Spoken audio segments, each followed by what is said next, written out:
सरकार की कैबिनेट बैठक खत्म हुई है। करीब 2 घंटे चली कैबिनेट बैठक। कोरोना कर्फ्यू, चारधाम यात्रा पर हुई चर्चा। कई अहम मुद्दों पर भी बैठक में हुई चर्चा।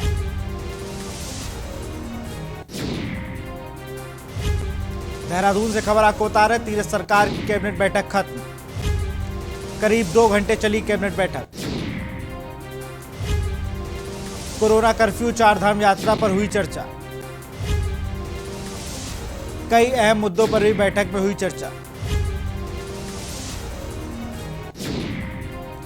देहरादून से खबर आपको बता रहे, तीरथ सरकार की कैबिनेट बैठक खत्म। करीब 2 घंटे चली कैबिनेट बैठक। कोरोना कर्फ्यू, चारधाम यात्रा पर हुई चर्चा। कई अहम मुद्दों पर भी बैठक में हुई चर्चा। देहरादून से खबर आपको बता रहे, तीरथ सरकार की कैबिनेट बैठक खत्म। करीब 2 घंटे चली कैबिनेट की बैठक।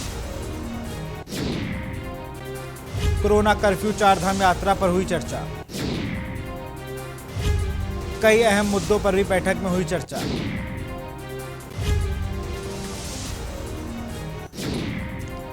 और इसी खबर पर ज्यादा जानकारी के साथ हमारे संवाददाता अशोक कुमार देहरादून से हमारे साथ जुड़े हुए। अशोक, बड़ी बैठक चली, 2 घंटे के करीब ये बैठक हुई है, कई अहम मुद्दों पर भी चर्चा हुई है इसमें, तो क्या कुछ निकल के आया है? जी बिल्कुल, देखिए इस बैठक में बैठक इस समय चल रही है और जो बैठक में अभी महत्वपूर्ण चर्चों पे विषय चर्चा होनी है। और जिस तरह से हम देख रहे हैं प्रदेश में लगातार संक्रमितों का आंकड़ा बढ़ता जा रहा है, तो कहीं ना कहीं ऐसा कहा जा रहा है कि पूर्ण रूप से राज्य में लॉकडाउन लगाया जा सकता है, क्योंकि लगातार जिस तरह से मामले बढ़ रहे हैं कहीं ना कहीं चिंता का विषय बनता जा रहा है। मौजूदा समय की अगर हम बात यहाँ पर की जाए तो देहरादून में आज शाम 7 बजे से पूर्ण रूप से लॉकडाउन लग चुका है और ये प्रातः 3 बजे सुबह 5 बजे तक लॉकडाउन रहेगा। और जिसके चलते अब आज राज्य सरकार द्वारा कहीं ना कहीं ये फैसला लिया जा सकता है कि जिस तरह से मामले बढ़ रहे हैं उसके संक्रमण की चैन को तोड़ने के लिए पूर्ण रूप से राज्य में लॉकडाउन लगाना चाहिए। वहीं अगर बात की जाए तो जिस तरह से अभी मौजूदा हालात इस समय चल रहे हैं, तो उसको लेकर आगामी समय में चारधाम यात्रा भी होनी है। चारधाम यात्रा को लेकर भी आज की कैबिनेट की बैठक में बड़ा विषय पर चर्चा हो सकती है, क्योंकि खुद मुख्यमंत्री तीरथ सिंह रावत ने पहले ही ये आदेश जारी कर दिए कि जो भी चारधाम यात्रा में आएगा वो RT-PCR की रिपोर्ट लेकर, RT-PCR जांच उसकी होगी, नेगेटिव रिपोर्ट वो लेकर आएगा। तो कह सकते हैं कि आज की इस बैठक में चारधाम यात्रा को लेकर भी महत्वपूर्ण चर्चा की हो सकती है। जी बिल्कुल। और ये कल शाही स्नान है, इसको लेकर भी क्या? क्योंकि बहुत बहुत शुक्रिया आपका अशोक तमाम जानकारी के लिए।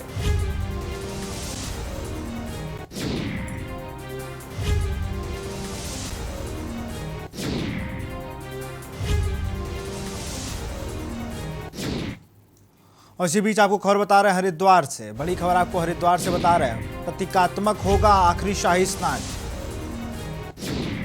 कोविड गाइडलाइन का पालन करेंगे साधु संत। शाही स्नान के दौरान अधिकतम 100 साधु संत ही रहेंगे। स्नान को लेकर तैयारियां पूरी कर ली गई। बड़ी खबर आपको हरिद्वार से बता रहे हैं। यहाँ पर हरिद्वार से खबर आपको बता रहे हैं, प्रतीकात्मक होगा आखिरी शाही स्नान। कोविड गाइडलाइन का पालन करेंगे साधु संत। खबर आपको बता रहे हैं जिस तरह से पिछले शाही स्नान के बाद कई साधु संतों से बात की थी प्रधानमंत्री नरेंद्र मोदी ने।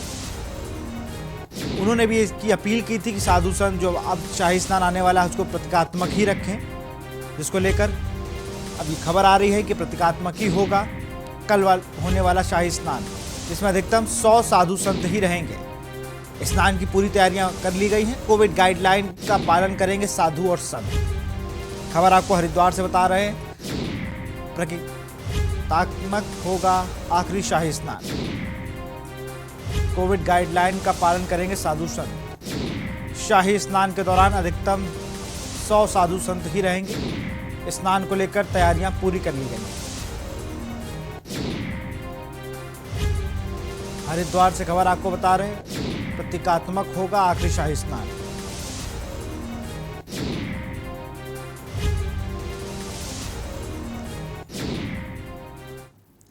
इसी बीच आपको देहरादून से बड़ी खबर बता रहे हैं, बिजली की दरों में 3.5% बढ़ोतरी की गई। बड़ी खबर आपको देहरादून से बता रहे हैं। बिजली की दरों में 3.5% बढ़ोतरी की गई है। 1 अप्रैल से लागू बिजली का बढ़ा हुआ टैरिफ। उत्तराखंड नियामक उद्योग ने बढ़ाए हैं दाम। उत्तराखंड लोगों को लगा बिजली का झटका।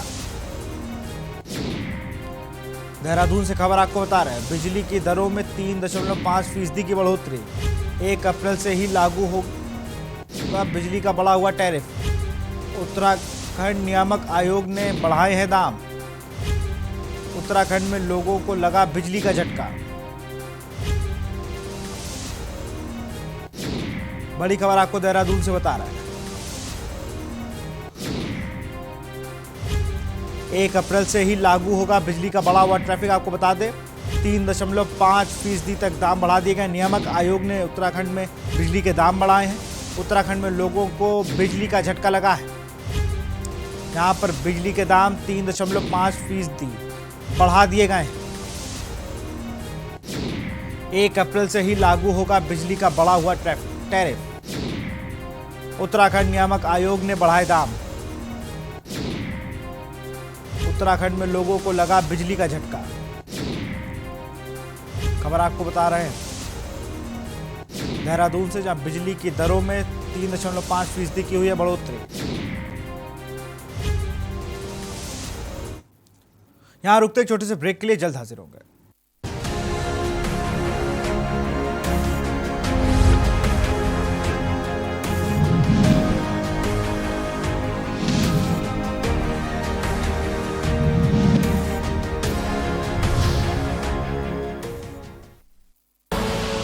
आप देख रहे हैं के न्यूज, खबरों का सारथी। आज पूरा विश्व कोविड-19 की लहर का सामना कर रहा है और इस लड़ाई में बचाव तथा सावधानी ही मुख्य हथियार है। कोरोना से बचने के लिए घर से बाहर निकलते समय चेहरे पर मास्क जरूरी है। समय समय पर हाथों को अच्छी तरह से धोएं। हमेशा 2 गज की दूरी का ध्यान रखें। उत्तराखंड सरकार आपकी सुरक्षा और सुखद स्वास्थ्य के लिए प्रतिबद्ध है। अपनी बारी आने पर कोविड-19 का टीका जरूर लगवाएं। ये पूरी तरह से सुरक्षित है। दवाई भी, कड़ाई भी, यही संकल्प हमें कोरोना से जीतने में सहायक होगा। सूचना एवं लोक संपर्क विभाग द्वारा जनहित में जारी। मद्रास हाईकोर्ट की चुनाव आयोग को फटकार। फेल सोशल डिस्टेंसिंग, टूटे सारे प्रोटोकॉल। अधिकारियों पर दर्ज हो हत्या का मुकदमा। महामारी फैलाने में चुनाव आयोग जिम्मेदार। कोरोना महामारी के बीच चुनाव पर तकरार। कोरोना, कोर्ट और चुनाव। देखिए आज का मुद्दा रात 8 बजे। आप देख रहे हैं के न्यूज, खबरों का सारथी।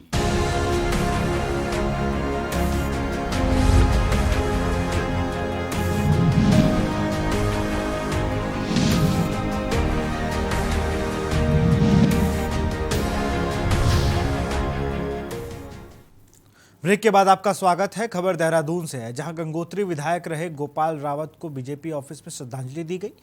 इस श्रद्धांजलि सभा में सीएम तीरथ सिंह रावत, पूर्व सीएम त्रिवेंद्र सिंह रावत, प्रदेश अध्यक्ष मदन कौशिक और तमाम नेता मौजूद रहे। इस दौरान सभी नेताओं ने गंगोत्री विधायक के कामों को याद किया और सीएम ने कहा कि उत्तरकाशी जिले के एक डिग्री कॉलेज का नाम गोपाल रावत के नाम पर किया जाएगा। वहीं मौजूद प्रदेश अध्यक्ष मदन कौशिक ने कहा कि स्वर्गीय गोपाल रावत जी वास्तव में क्षेत्र के प्रति हमेशा से ही संघर्षशील हैं।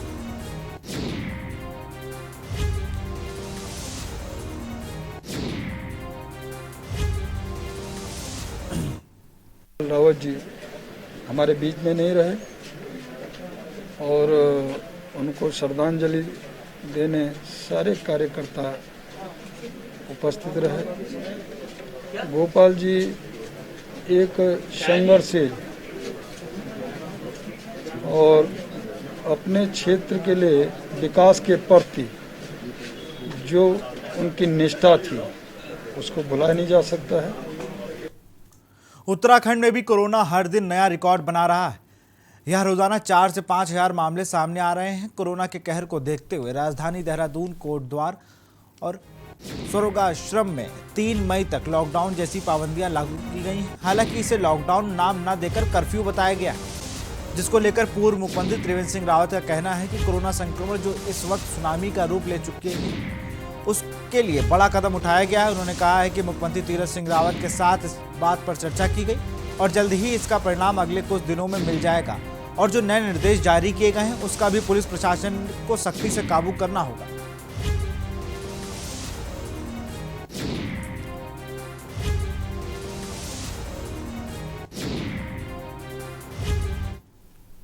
को अगर इस संक्रमण को जो अब तमाम लोग कह रहे हैं कि सुनामी का रूप ले चुका है, तो हमको कुछ हार्ड स्टेप उठाने ही पड़ेंगे। माननीय मुख्यमंत्री जी से कल हम मिले थे और उस पर कार्रवाई प्रारंभ हुई है। ये बहुत अच्छी बात है। इसके परिणाम आपको आने वाले 5-6 दिन में मिलेंगे। लेकिन मेरा ये मानना है कि जो दिशा निर्देश कल जारी हुए हैं उनको बहुत सख्ती से पुलिस प्रशासन को लागू करना पड़ेगा। हमारे जो फ्रंट लाइन वर्कर हैं जिनको भी ये जिम्मेदारी दी गई है, पेशेंट की जिसको आइसोलेट किया गया है, जिसको क्वारंटीन किया गया है, उन पर हमको चौकसी रखनी पड़ेगी। खबर देहरादून से है। यहां कांग्रेस के प्रदेश अध्यक्ष प्रीतम सिंह ने हरिद्वार में 27 अप्रैल को होने वाले शाही स्नान को लेकर सरकार पर जमकर हमला बोला है। इस दौरान उन्होंने जनता से मास्क पहनने और नियमों का पालन करने की अपील की है। साथ ही कुंभ स्नान को लेकर सरकार पर तंज कसते हुए कहा है कि सरकार कोविड की चेन तोड़ने के लिए सिर्फ कह रही है लेकिन उसके लिए कोई आवश्यक कदम नहीं उठा रही। इसके लिए तो सरकार कोई ही आगे आना पड़ेगा।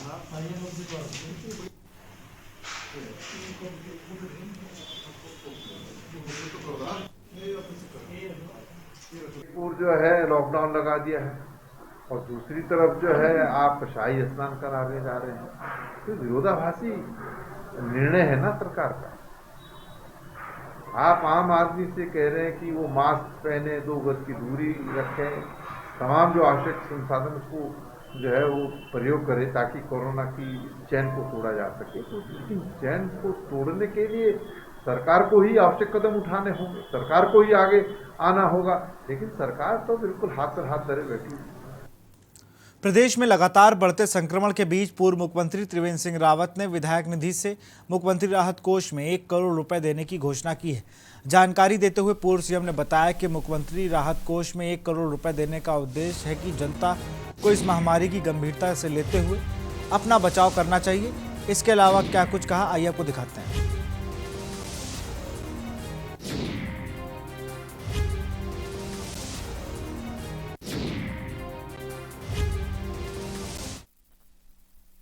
एक करोड़ रुपया मैंने दिया है। ये इसलिए दिया है कि लोगों को विषय की गंभीरता समझ में आना चाहिए, प्राथमिकता समझ में आना चाहिए। इस महामारी की दौर में हमारी प्राथमिकता 2-4 किलोमीटर सड़क है या 2-4 लोगों की जान बचाना है। उस ओर मेरा ध्यान आकर्षित करने का मेरा मकसद है। मैं समझता हूँ कि जहाँ उससे जनता का ध्यान भी आकर्षित होगा, विषय की गंभीरता भी उनके समझ में आएगी और एक कुल मिलाकर एक अवेयरनेस उसके कारण आए, इस मकसद से 1 करोड़ रुपए दिया गया है। चमोली में देवाल ब्लॉक के वाण गांव में स्थित लाटू देवता मंदिर की कपाट पूरे विधि विधान के साथ श्रद्धालुओं के दर्शनार्थ खोल दिए गए हैं। इस मौके पर उत्तराखंड के पर्यटन मंत्री सतपाल महाराज भी मौजूद रहे। कपाट खुलने पर भक्तों ने लाटू देवता की पूजा अर्चना कर पूर्ण अर्चित किया। कोविड महामारी के चलते इस बार कपाट खुलने के समय सीमित संख्या में ही ग्रामीण मौजूद रहे। पर्यटन मंत्री सतपाल महाराज ने लाटू देवता की पूजा अर्चना करते हुए प्रदेश और देश को कोरोना महामारी से बचाने की कामना की।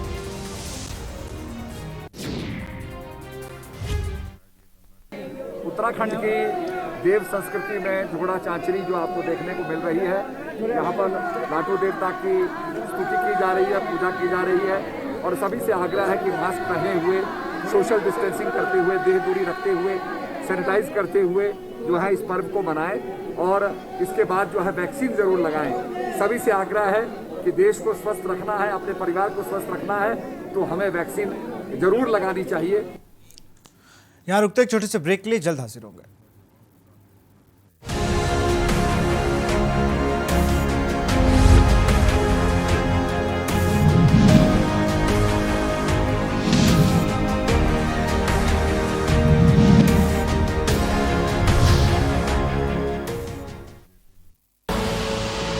देख रहे हैं के न्यूज, खबरों का सारथी।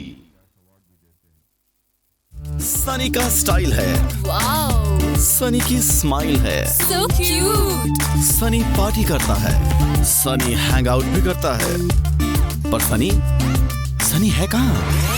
सनी भैया बीमार है, उनको कोरोना हो गया है। होगा ही, कोविड-19 को सीरियसली नहीं लेगा तो होगा ही। आप भी बिना वजह बाहर जाना, दोस्तों के साथ हैंग आउट करना और पार्टी करने से बचें और अपने साथ वालों को भी रोकें। ऐसा करके अपने घर के बच्चों और बुजुर्गों को भी सुरक्षित रखें। अभी कोविड-19 गया नहीं है, बल्कि ये और बढ़ रहा है। ऐसे में सभी नियमों का पालन अवश्य करें और मास्क व सैनिटाइजर का उपयोग हमेशा करें। सनी तो अब तक समझ ही गया है, क्या आप समझे? मई 2021 पहले सप्ताह से अब उत्तराखंड सरकार द्वारा 18 से 45 आयु वर्ग के लोगों को निःशुल्क कोरोना वैक्सीन लगाई जाएगी। सूचना एवं लोक संपर्क विभाग उत्तराखंड द्वारा जनहित में जारी। सुबह के लिए उड़ चला गैरों की ज़मीं पर, खुशबू अपने पन की ढूंढता औरों की ज़मीं पर, मेरी माटी की ये जुबान, मेरी माटी की ये जुबान है मुझसे दूर मीलों दूर, पर ये दिल है कि चख रहा है उन्हीं अल्फाजों का नूर नूर और नूर। दूर कितना भी जा, इस जुबान से दूर ना जा पाओगे। विमल, बोलो जुबान केसरी। मद्रास हाईकोर्ट की चुनाव आयोग को फटकार, फेल सोशल डिस्टेंसिंग, टूटे सारे प्रोटोकॉल, अधिकारियों पर दर्ज हो हत्या का मुकदमा, महामारी फैलाने में चुनाव आयोग जिम्मेदार, कोरोना महामारी के बीच चुनाव पर तकरार, कोरोना, कोर्ट और चुनाव। देखिए आज का मुद्दा रात 8 बजे। आप देख रहे हैं के न्यूज, खबरों का सारथी।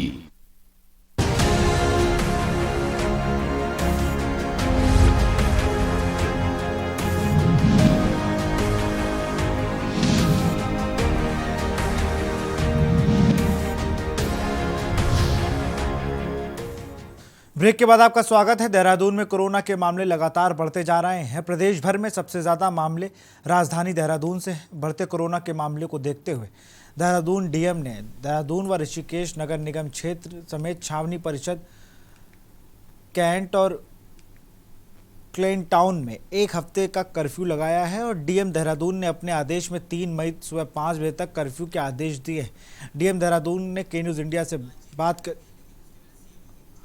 बातचीत आपको दिखाएंगे। उससे पहले आपको सीधे लखनऊ ले चलते हैं, जहाँ पर सीएम योगी आदित्यनाथ क्या कुछ कह रहे हैं, सुन लेते हैं। होम आइसोलेशन में हर एक व्यक्ति को प्रयास किया जा रहा है कि उसको मेडिकल किट उपलब्ध हो जाए और टेली कंसल्टेशन उसे कमांड एंड कंट्रोल सेंटर के माध्यम से या जनपद के अंदर से प्रारंभ मिल सके। ये व्यवस्थाएं भी प्रदेश के अंदर हर एक जनपद में प्रारंभ की गई है और ये लगातार पिछले 1 वर्ष के अंदर क्रिएट की गई है।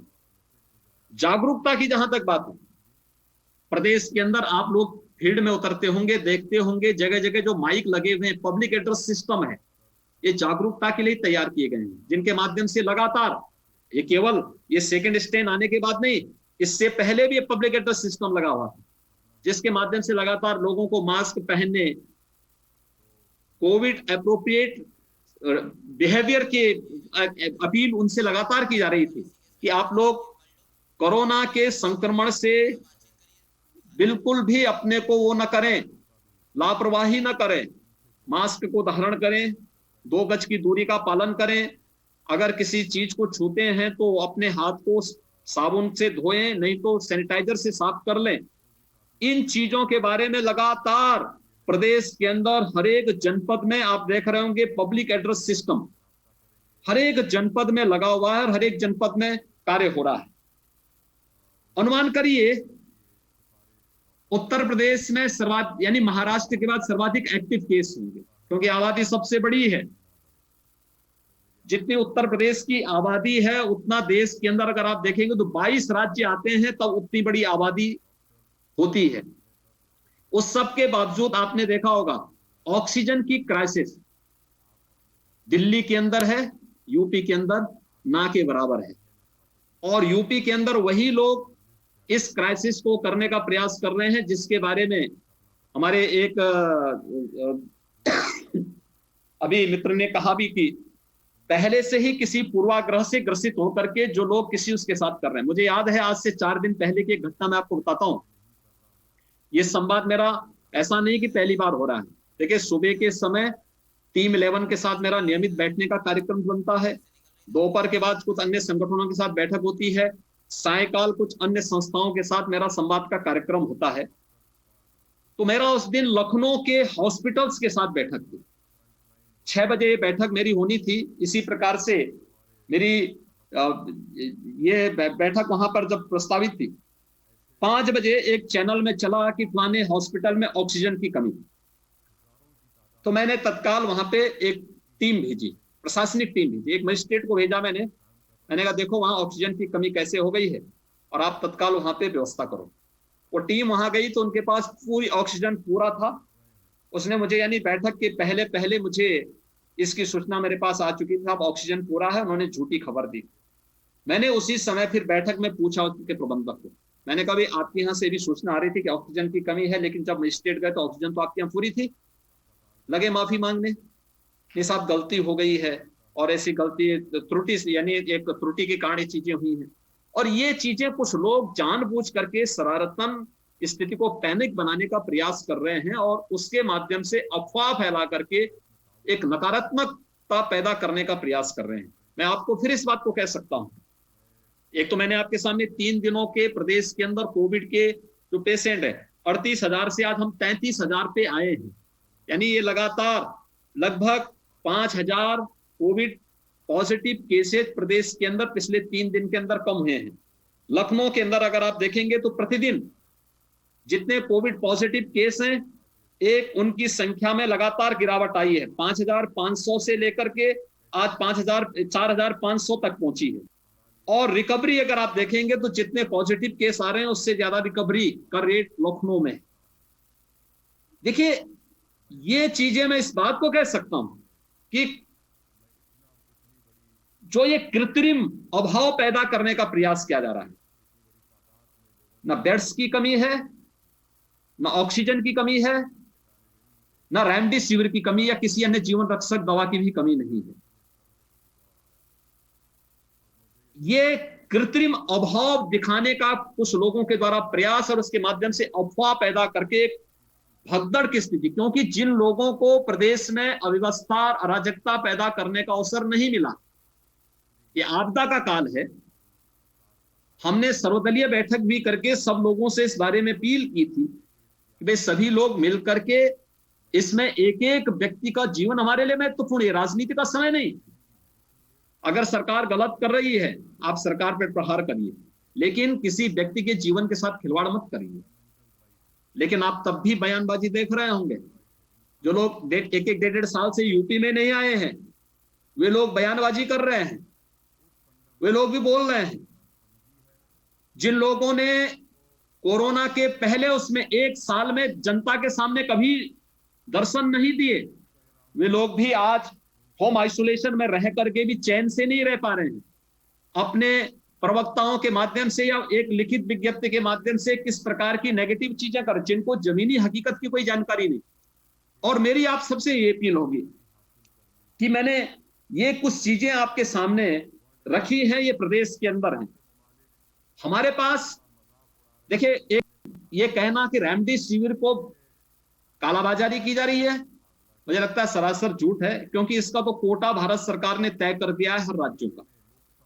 एक दूसरा, उत्तर प्रदेश के अंदर जितनी आवश्यकता है उतनी रेमडेसिविर हर एक जगह को और हर सरकारी हॉस्पिटल को उपलब्ध कराया जा रहा है। और हर प्राइवेट हॉस्पिटल को भी जिलाधिकारियों के उसमें जिलाधिकारी और सीएमओ की टीम के साथ इस बात के लिए आश्वस्त कर दिया, इस बात के लिए उन्हें दे दिया गया कि भाई हम रेमडेसिविर आपको कंपनियों के माध्यम से बांध रहे हैं, आप इसकी आपूर्ति करें। हुआ क्या कि जब नवंबर से लेकर के मार्च के यानी फरवरी के अंत तक ये 4 महीनों में कोविड के मामले बहुत कम आए, तो कंपनियों ने अपना प्रोडक्शन कम कर दिया। कंपनियों के प्रोडक्शन के नाते ये चीजें सामने आई कि रेमडेसिविर नहीं था, अचानक इसकी डिमांड बढ़ी। अचानक बढ़ी तो किसी भी कंपनी को अपने प्रोडक्शन को बढ़ाने में कुछ समय लगता है और फिर वह उसकी सप्लाई की चेन को बनाती है। कुल 6 कंपनियां भारत के अंदर रेमडेसिविर बना रही हैं। भारत सरकार ने कुछ नई कंपनियों को ऑर्डर दिए हैं, उनमें उनके पास पहले से ही बाहर के भी ऑर्डर थे। उन स्थितियों में भारत सरकार ने, जैसे उत्तर प्रदेश का वो किया कि 10 दिन के लिए उत्तर प्रदेश को 1,20,000 रेमडेसिविर मिलेंगे। हमने उसका उसी प्रकार की एक व्यवस्था बनाई। कुछ रेमडेसिविर हम लोगों ने कंपनियों से सीधे बातचीत करके लिए और फिर वहां से अपने स्टेट प्लेन भेज करके उनसे मंगवाए, जिससे यहाँ पर लोगों की आवश्यकताओं की हम पूर्ति कर सके।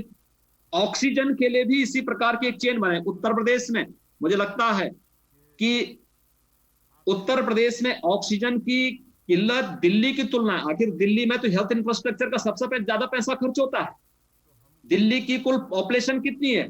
1,75,00,000 और 1,75,00,000 की आबादी में हेल्थ इंफ्रास्ट्रक्चर का सर्वाधिक पैसा वहां पर सेंट्रल गवर्नमेंट का भी और दिल्ली सरकार का भी खर्च होता है। उस सब के बावजूद उनके यहाँ 6 वर्ष में एक भी ऑक्सीजन प्लांट नहीं लगे और उत्तर प्रदेश ने इसी दौरान 32 ऑक्सीजन प्लांट लगाए हैं अपने अलग अलग हॉस्पिटल में। हम लोगों ने पिछले 4 वर्ष के दौरान हमारे हर बड़े